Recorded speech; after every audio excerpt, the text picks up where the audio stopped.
ya Mombasa wanaendelea kujitokeza kupimwa hali zao za afya dhidi ya maambukizi ya korona. Zoezi hilo sasa likisambazwa mitaa mbalimbali ya kaunti hiyo. Na kwa Kwale, wakazi wa kata ya Ngombeni wamefungiwa dhidi ya kuingia sehemu zingine za Kwale au Mombasa, japo ni visa viwili tu vilivyoripotiwa Kwale. Na kama mwanahabari wetu Tobias Chanji anavyoripoti, polisi pia wamesema washajua aliko raia watano aliyekimbia karantini katika eneo la Old Town. Tofauti na mji wa kale au Old Town, idadi ya waliojitokeza katika mtaa wa Chuda ni ya kutia moyo.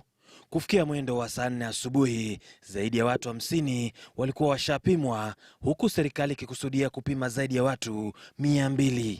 Chuda na Old Town yote ipo katika eneo bunge la Mvita ambalo linaongoza kwa maambukizi ya korona pwani zima.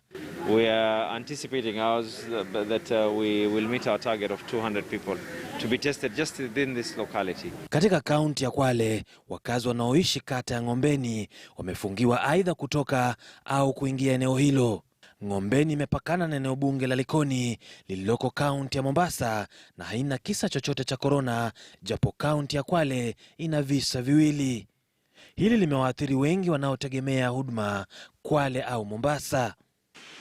Ni kijiji kidogo sana, ni location moja, lakini ajabu ni kwamba imefungiwa Magandia na imefungiwa kule checkpoint.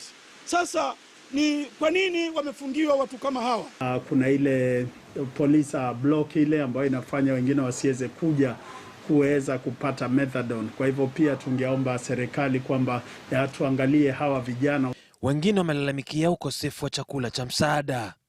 Msaada wa chakula unaotolewa Kwale County ni wa kibaguzi. Serikali ndio inatoa pesa kidogo hivi. Mimi nasema ni heri serikali iache kuliko hadaa hii ambayo tunafanyiwa. Tobias Chanji, KTN News, kaunti ya Mombasa.